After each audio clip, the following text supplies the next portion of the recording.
You know, one of the best recipes you've never heard of is a meringue-topped cake from Romania.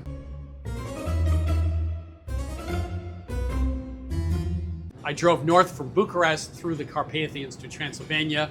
Yes, that's where Dracula lived in the 1400s. And I stopped by HOF Hărman, a great place, great food, with Corina and Ioana. They made the sheet cake with rhubarb and a meringue topping.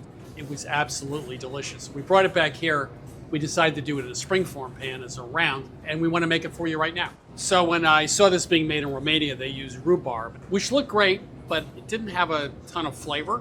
So we thought that you could use fresh or frozen cherries instead.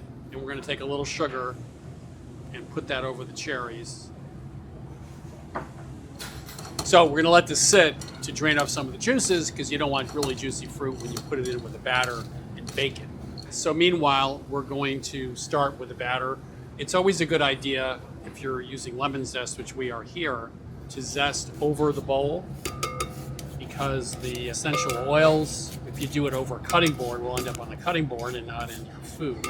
But this way, all the flavor is going to go into the cake. We're not going to waste it. Sugar, 1 whole egg, 3 yolks. We're going to bake this for 3 or 4 minutes till it's light and fluffy and pale yellow.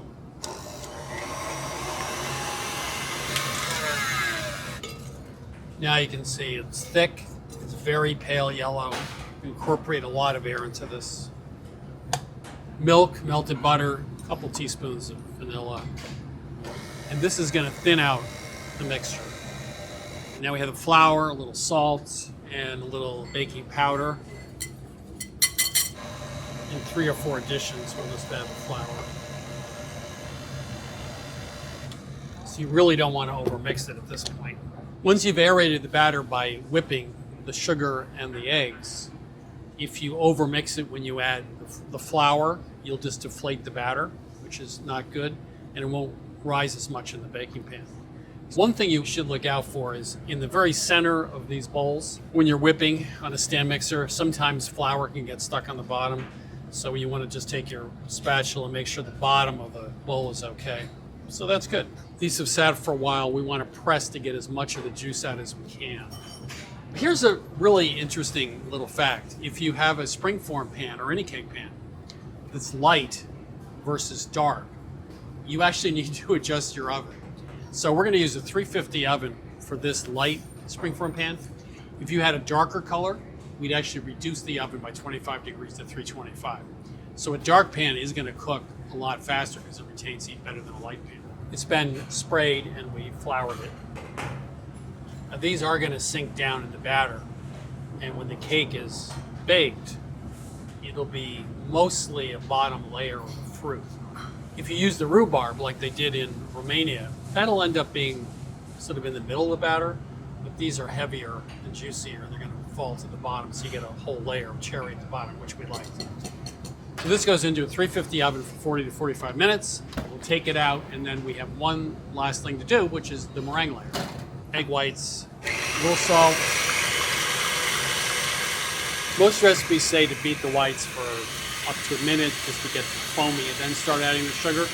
The other thing we like to add is lemon juice. Lemon juice, like cream of tartar, is acidic. That acidity helps stabilize the whites, so the foam is a thicker, more stable foam, which is great because it's not going to break down on you. So we have them foamy, add the juice,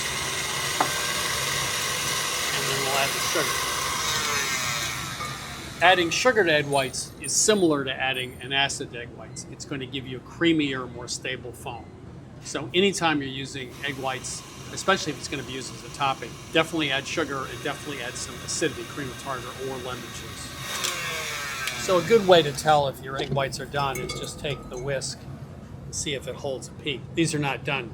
You want to under whip a little bit. That is, the texture of the egg whites should be about similar to the batter. If the egg whites are stiffer than the batter, they're not going to fold in properly, and you'll deflate the whites trying to fold them into the batter. This is a case where we're not folding the whites in, so we can beat them a little more, but we're still going to be on the soft peak side. Soft peak means the top is going to come over a little bit. Egg whites can go from underbeaten to overbeaten really fast.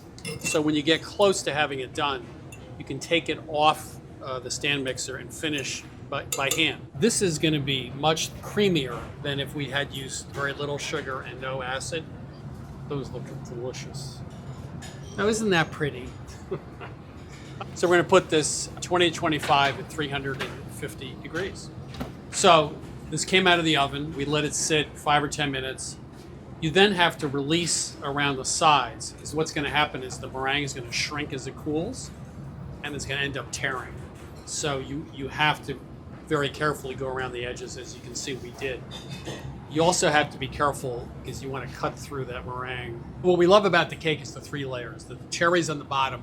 The cake is super, super light. It's much lighter than a yellow cake. And then the meringue, of course, on top. Not hard to do, but it's 3 layers. It's gorgeous and it tastes great. Pretty good.